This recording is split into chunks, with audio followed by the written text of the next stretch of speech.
안녕하세요. 저스틴입니다. 저는 오늘 글로벌 워밍이란 주제에 대해서 한번 지구온난화죠. 발표를 해보려고 하고요. 사실 저도 얼마 전까지는 별로 막 엄청 그냥 이런 문제가 있다라는 것만 알고 있었고 별로 막 관심이 있지는 않았습니다. 근데 최근에 이제 제가 좋아하는 주변 분들 몇 분이 동시에 되게 강하게 또 이런 문제가 좀 심각하게 대두되고 있다고 얘기를 해주셨어요. 그래서 몇 달 전부터 책이랑 유튜브 영상을 이것저것 이제 추천받아서 읽어보고 시청하고 했는데 그중에서 특히나 이 책이 좀 되게 꽂혔어요. 글의 흐름도 좋고 내용도 되게 설득력이 있어서요. 제목은 이제 Let My People Go Surfing인데 이본 시나드라는 분이 쓰셨고요. 이 책은 이제 한국에서는 파도가 칠 때는 서핑을이라는 제목으로 이제 번역돼서 출간이 되어 있습니다. 이본 시나드라는 분은 이제 기업가인데요. 기본적으로 일단은 등반가세요. 기업가이기 전에. 그래서 등반가를 하시다가 기업가로 이제 변모하셨는데 자신이 만든 기업이 등반가셨으니까 자신이 누린 자연을 훼손하는 것을 정말 싫어하셨고요. 그래서 이제 몇 가지 자연적인 정책을 계속 펼치면서 자연 친화적인 운영을 했는데 대표적으로 이분이 등산 쪽으로 시작하셨는데 본인이 등산 옷을 만들었어요. 크라고 하는데 이거 피톤이라고 하는데 근데 이 피톤이 자연 바위를 계속 훼손하는 걸 이제 목격하시고 훼손하지 않는 오른쪽에 있는 바위와 바위 틈 사이에 끼워서 사용하는 초크라는 것으로 이제 판매를 대체했고요. 그걸 이제 사람들이 쓰도록 유도를 했고요. 원웨어라는 방식으로 옷을 사면은 계속해가지고 기업의 옷을 샀으면 계속해서 수선을 소비자가 원하는 데까지 해주는 원웨어라는 사지 마세요 고쳐 입으세요라는 서비스를 했고 또 하나 더는 이제 유기농 목화랑 염료를 최대한 쓰려고 어느 순간부터 이제 천천히 바꿔오기 시작해서 유기농 목화가 아닌 자연을 훼손하거나 아니면 화학적인 물질이 많이 들어가고 땅을 훼손하는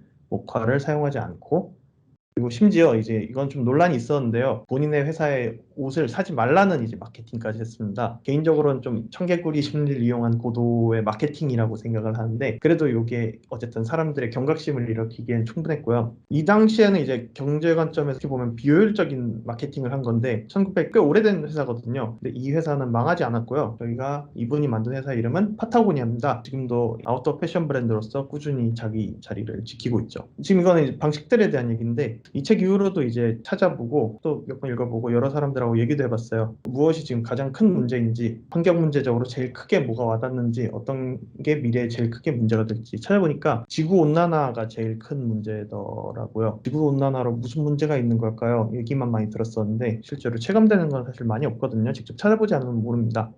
그래서 무슨 문제가 있는 걸까 한번 찾아보니까 사실 이미 산업화 전 기준으로부터 지구의 온도가 1도 정도 올랐다고 하네요. 그래서 이제 1도면은 별로 안 큰 것처럼 느껴질 수도 있는데 숫자가 큰 숫자는 아니니까요. 이것 때문에 이미 기후 전체의 변화가 많이 일어났고요. 산불이 이제 이전 대비 많이 일어나기 시작했고, 캐나다나 캘리포니아 쪽 산불은 원래도 일어났겠지만 지구온난화 때문에 훨씬 더 심각한 문제라고 하는데요. 캘리포니아, 캐나다, 그리고 오스트레일리아. 지금도 사실 우리나라도 산불 때문에 되게 힘들고요.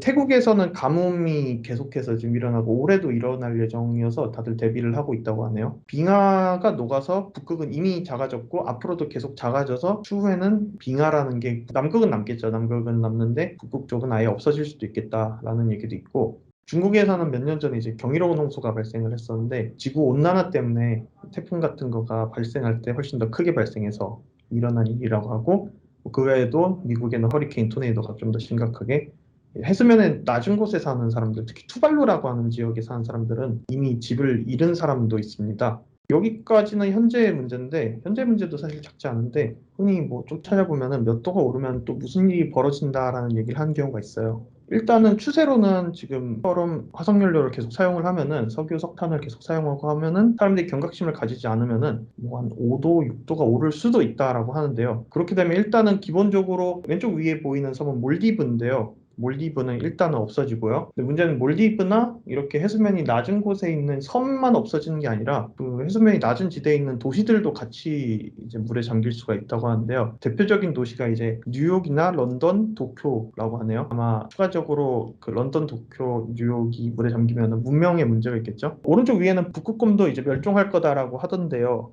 근데 북극곰만이 문제가 아니고요. 지구상에 있는 생명체의 8%가 없어진다라고 합니다. 8%가 이게 사실은 되게 큰 숫자죠. 그래서 생태계가 엄청나게 파괴될 수 있고요. 식량 생산도 줄어들어가지고요. 이게 대기근이 올 확률이 크고, 이제 마지막 사진은 이제 금성 사진인데요. 금성이 이제 특이점이 이산화탄소가 온 행성 표면을 덮고 있어가지고, 그래서 결국에 여기는 사람이 살 수 있는 정도가 아니고 물이란 게 존재할 수가 없고 뭐 이런 얘기가 있는데요. 열을 너무 많이 먹으면서 물이 다 증발하기 때문에 이게 실제로 벌어질 수도 있다고도 합니다. 6도에서 7도 올라가지고 피드백 이펙트가 발생해서 더 이상 이제 사람이 막을 수 없고 이산화탄소가 계속해서 증가하는 방향으로 지구가 이제 움직이면 이런 일이 벌어질 수도 있다고 하는데 무섭긴 한데요. 일단은 지금 일어날 일은 아니고 만일에 이제 6도씨 이상 지구 온도가 오르면은 벌어질 수 있다라고 하는 일입니다.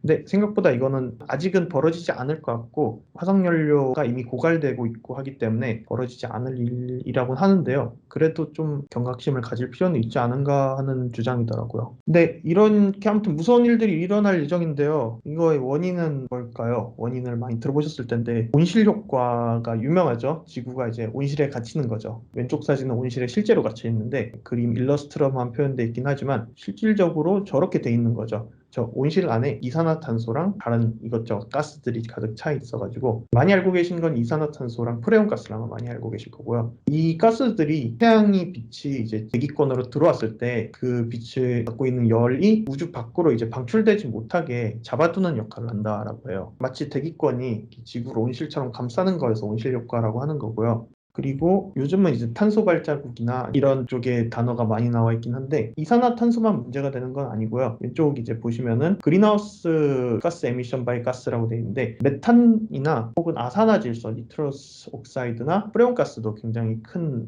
영향을 발휘하고 있다고 하는데 그래도 여전히 이산화탄소랑 메탄 쪽이 가장 주요한 온실 효과의 원인이라고 합니다. 오른쪽은 이제 이산화탄소가 실제로 어떤 경우에 많이 나오냐면요. 화석연료를 쓸 때 계속해서 발생하는 게 대부분인데요. 그중에서 이제 이산화탄소는 오른쪽 표에서 42%는 에너지랑 열을 생성을 위해 가지고 사람이 뭔가를 태울 때, 화석연료를 태울 때 발생하는데 42%가 에너지와 열 생성에서 발생하기 때문에 흔히 얘기하는 다 같이 방의 난방을 2도만 낮춰줘요. 에어컨을 2도만 높게 해주세요 하는 게 지구에 얼마나 큰 영향인지 다 같이 하면은 그 영향이 클 거기 때문에 알 수 있는 부분이죠. 트랜스포테이션도 22%예요. 전기차는 아마 이대로라면 대세가 될 확률이 높고요. 이런 것도 있고 이 온실 효과를 가속화하는 데는 사람들이 사용하는 것도 영향이 자꾸 가지만 비단 이제 사람의 사용뿐 아니라 산림 파괴되는 것도 문제를 가속화하고 있습니다. 이산화탄소를 중립으로 만드는데 식물들이 계속 나무들이 계속 이산화탄소를 빨아들여줘야 되는데 그래서 인간이 이산화탄소 사용하는 걸 줄이는 거 말고도 해독할 수 있는 자연을 유지하는 것도 중요한데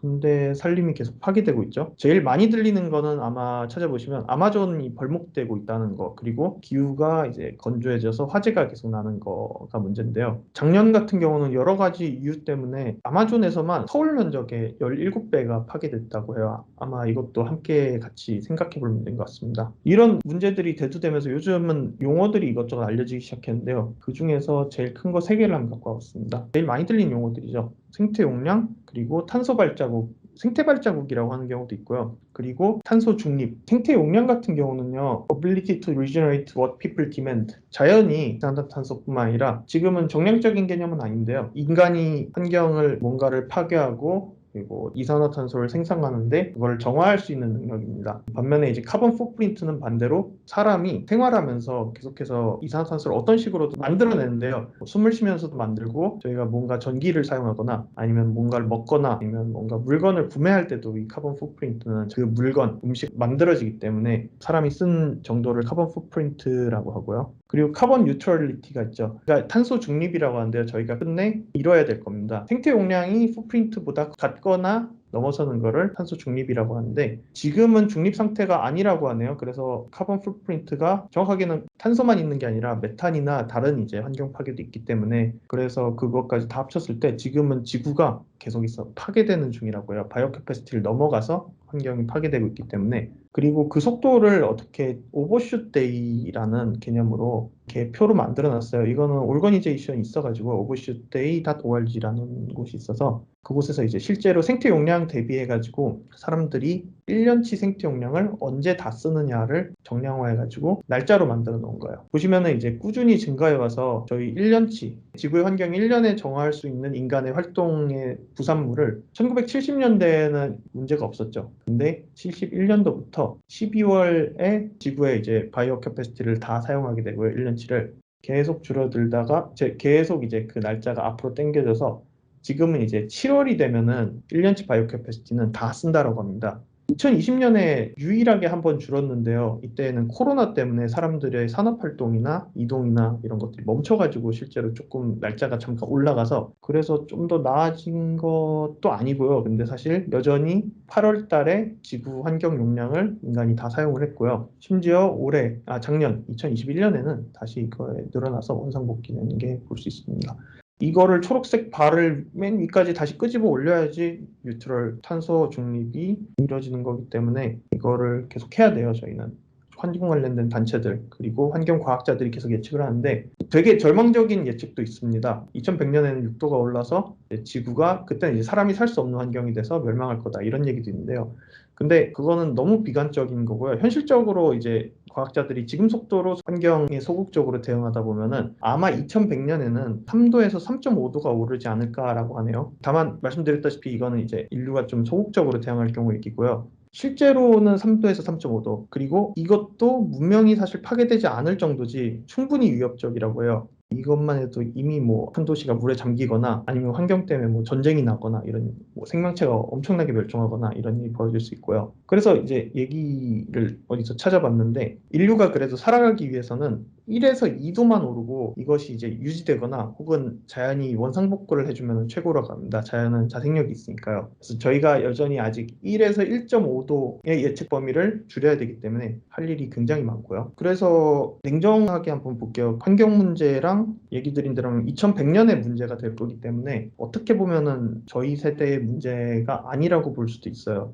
냉정하게 저희한테는 별일이 없을 수도 있고요. 당장 중요한 건 오히려 연봉이나 오늘의 주식이나 비트코인 가격이 오르는지 내리는지, 오늘 뭘 먹을지, 현재는 우크라이나에서 벌어지는 전쟁이 어떻게 될지, 아니면 어제 대선이 어떻게 될지 이런 게 더 중요할 수도 있는데 저희가 저희 자식들한테 좀 더 나은 세상이나 저희가 누린 자연을 똑같은 지구를 물려주고 싶다면 실천해야 할 일들이 여전히 이제 많다고 생각을 하고요. 이건 제 의견입니다. 또 사실 그렇게 동떨어진 얘기도 아니기는 해요. 지금만 해도 이미 정치권에서는 환경 문제에 대한 게 미국에서는 공화당하고 민주당이 의견이 아예 반대여가지고 이게 정치에서 이슈가 되기도 하고요. 정책의 이슈가 되기도 하고요. 요즘 이제 산업이 바뀌기도 하고요. 전기차 같은 경우는 탄소 연료가 고갈되고 있기 때문에 나온 것도 있지만 이게 자연 파괴 때문에 이제 계속 대두되고 있는 거기도 하고요. 혹은 이제 산업도 이제 저는 이제 러닝화나 이런 쪽에 관심이 많은데 러닝화 시장에서도 보니까 이미 카본 풋프린트를 자기네 기업이 적게 써서 신발을 만들었다라는 게 홍보 효과에 되게 요즘 홍보에 많이 들어가더라고요. 오른쪽 위에 신발은 올버즈라는 브랜드의 신발인데 올버즈가 이제 카본 풋프린트가 굉장히 적다라고 홍보를 많이 하고 이 신발은 지금 이제 실리콘밸리에서 굉장히 많은 분들이 신고 있는 신발이라고 합니다. 저희도 회사에 보니까 신고 계신 분들이 한두 분 정도 있는 걸 봤었고요.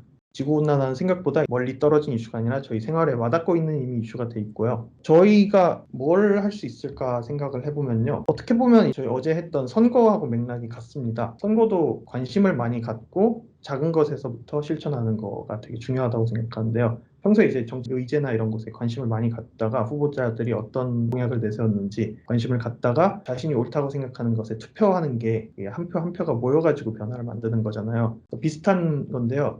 이 지구온난화 문제도 계속 관심을 갖는 게 제일 중요할 것 같아요. 주변 분들하고 많이 얘기를 해보고 지나치게 편향된 생각을 갖지 않고 자료도 많이 찾아보고요. 저는 요 왼쪽에 두 개 책은 읽어봤고 되게 좋았습니다. 하나는 이제 파도가 칠 땐 서핑을, 다른 하나는 두 번째 지구는 없다라는 한국의 타일러 리슨이 쓴 책. 그리고 오른쪽 책이 이번에 좀 찾다가 좋아서 한번 봐봐야지 싶은데요. 인터뷰 기사를 봤는데 굉장히 편향되지 않게 과학적으로 접근한 것 같아서 한번 책을 읽어볼까 하고 있고요. 넷플릭스나 유튜브에도 다큐멘터리나 영상 같은 게 많아가지고 꼭 한번 찾아보시면 좋을 것 같습니다. 마찬가지로 이제 작은 것부터 실천하는 거. 분리수거도 중요하고요. 물이나 난방 같은 것도 화석연료 사용을 계속해서 아끼고 속아주는 것처럼 친환경을 표방한 제품들을 사용을 계속 해주는 것도 어떻게 보면은 마케팅이 먼저냐 이제 환경이 먼저냐 이런 게 좀 애매하긴 한데요. 그래서 사용을 하면서 계속 이렇게 관심을 지속적으로 가져주다 보면은 그래서 기술의 도움까지 받다 보면 후손들한테 이제 물려줄 2100년은 생각보다는 살기 좋은 세상일 수도 있을 것 같습니다. 네, 감사합니다.